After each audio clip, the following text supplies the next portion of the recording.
tidak punya harapan, tidak punya semangat, tidak punya gairah. Mengeringkan tulang. Akhirnya hidup itu hancur, hidup itu rusak, hidup itu berantakan, hidup itu kacau. Garis bawahi kata obat yang manjur. Jadi kalau mau cari obat yang manjur, bukan ke apotek ini, bukan ke apotek itu, cari dokter itu, tidak. Obat yang manjur cuma satu, hati yang gembira. Kenapa bisa gembira? Karena punya harapan kepada Bapa di surga. Saya katakan tadi penyebabnya karena diri kita sendiri. Itu nomor 2. Hampir 70% orang sakit itu karena mulutnya. Ya, karena mulutnya. Tanya semua dokter. Saudara, Alkitab kita adalah satu-satunya buku di dunia ini yang sejak 3.500 tahun lebih yang lalu menuliskan cara hidup sehat. Alkitab kita ini.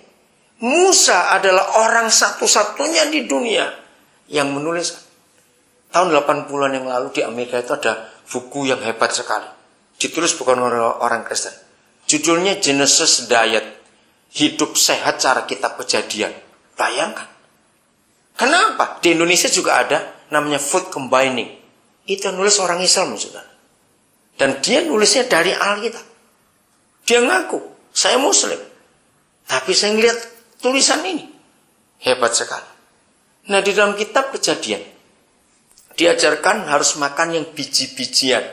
Nah, dulu tidak ada kalimat fiber atau serat. Tapi kata biji-bijian yang disebut di situ, itu memang makanan yang berserat. Dan itu yang sehat. Saudara lihat sekarang kenapa orang sakit kanker usus bertambah banyak. Kenapa? Nah, sebelum saya lupa, maafin bagi yang perempuan ya, memang ngeri sekali. Saudara, sekian puluh persen penyebab perempuan kena gangguan rahim dan payudara itu karena pembalutnya yang salah. Nah, ada begitu banyak bahan dari pembalut wanita, softsetnya itu dibuat dari daur ulang. Dan itu bahan-bahan kimia. Sudah banyak sekarang produk-produk untuk pembalut itu yang sehat. Memang harganya agak mahal. Dan itu terbukti. Kalau saya boleh berkata dalam beberapa hal yang saya temukan, 100%. Kenapa perempuan gangguan dua bagian itu, rahim dan payudaranya? Itu karena pembalutnya. Maka itu hati-hati para perempuan pagi itu. Jangan cari yang murah. Cari yang komposisinya tepat. Jangan pakai yang recycle. Bahaya sekali. Nah, saya lanjutkan. Kenapa kanker usus bertambah banyak sekarang? Ngeri, saudara. Bulan berapa saya ke Singapura, di daerah Orchard itu ada bentuk, saya pikir dari jauh kayak balon apa. Ternyata itu usus yang diperbesar.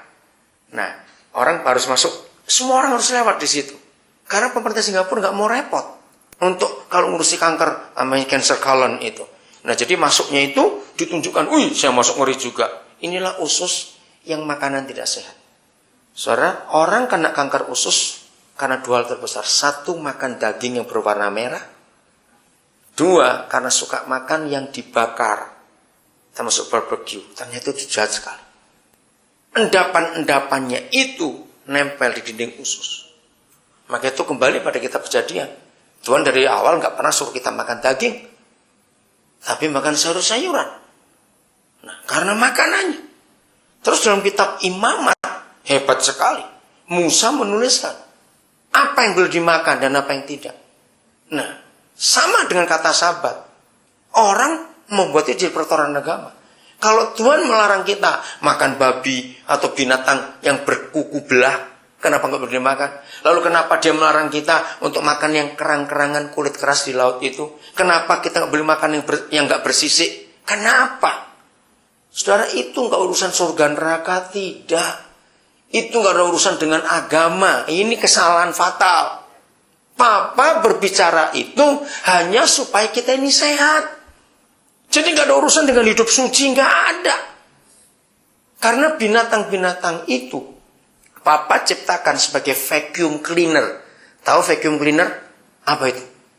Pembersih, penyedot debu, penyedot sampah. Nah, binatang yang berkuku belah semuanya, itu kan makanannya kotor sekali. Nah, alam supaya bersih, mereka yang diciptakan untuk makan. Begitu pula kerang-kerangan, kepiting, udang, cumi. Begitu pula lele, belut yang licin-licin semuanya itu makanannya sampah semua. Maka itu kenapa yang ibu-ibu hamil, dokter melarang keras, tidak boleh makan kerang-kerangan. Itu penyebab autis salah satunya, saudara.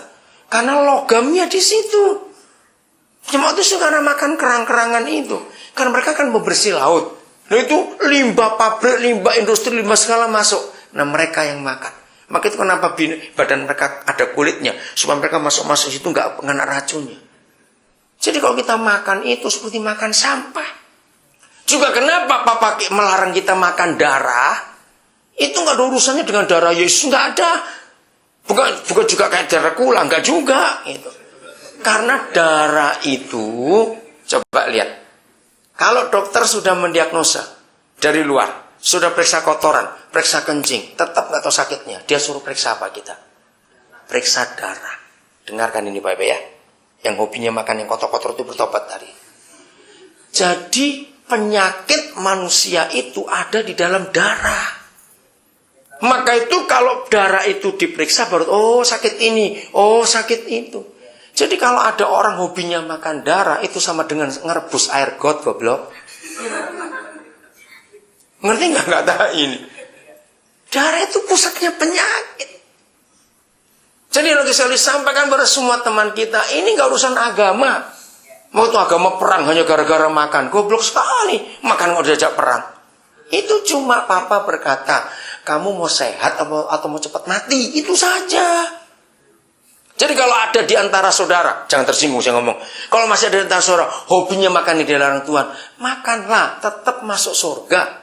Karena ini nggak ada urusan surga neraka. Cuma sediakan peti mati. Supaya keluargamu nggak repot-repot. Maaf, jangan marah saya ngomongin. Karena makanannya salah. Jadi kita sudah ketemu, khawatir dan karena makanan. Nah cuma ini saya bahasnya, begini. Belum ketemu jawabannya. Kenapa yang Papa larang itu kok enak-enak? Ini yang saya bingung. Kenapa enak? Betul, dan yang lebih celaka lagi. Di Indonesia lihat, justru daerah-daerah Kristen yang makan yang dilarang semua itu. Orang Batak, orang Nias, orang Toraja, orang Manado, orang Papua, orang Maluku, orang Timur. Ampun sudah. Serius, kan? Anak saya dokter beberapa. Setiap tahun, masing-masing rumah sakit umum daerah ya, yang di ibu kota provinsi itu, pasti membuat jurnal. Nah, yang mengerikan itu rumah sakit Dr. Kando, itu Manado di Jalan Malalayang. Sudah lebih dari 20 tahun. Ranking pertama orang stroke sakit jantung itu di Manado. Ya karena rakusnya itu tadi. Saudara, ayo kita lihat ini. Jadi kalau sakit jangan cepat-cepat nyalakan Tuhan dulu, nyalakan siapa-siapa. Kita harus lihat mulut ini rakus tidak. Ayo. Maka itu kalau ada orang sakit berarti didoakan, jangan tersinggung dulu ya saya coba ngomong ini. Saya kan tanya hobi makanmu makan apa? Saya tanya dulu. Kalau makan gitu nggak usah didoakan, sudah biarin aja. Dia suka kok. Ya, jadi nomor 1 khawatir, buang itu. Nomor 2 makanan. Nah, nomor 3 untuk anak-anak. Ternyata anak-anak itu imannya sangat tergantung kepada orang tuanya. Oke, kita lihat Pengkhotbah pasal yang keempat. Ayat yang ke-9 mulai. Pengkhotbah ayat 9, berdua lebih baik daripada seorang diri, karena mereka menerima upah yang baik dalam jerih payah mereka. Berdua lebih baik daripada apa? Seorang diri. Yang belum menikah nggak boleh cepat-cepat ingin kawin gara-gara ayat ini ya. Tunggu dulu, sabar. Nah ini bicara suami istri. Oke, kalau berdua suami istri itu baik karena yang satu saling menolong. Oke, ayat 10 lanjutkan. Karena kalau mereka jatuh, Ya. seorang mengangkat teman. Nah, karena saling menolong. Terus? Tetapi wahai orang yang jatuh yang tidak mempunyai orang lain untuk mengangkat. Nah, suami istri, mari kita lihat ayat ini. Berdua itu lebih baik. Tapi kalau berdua nggak sehati, itu tidak baik.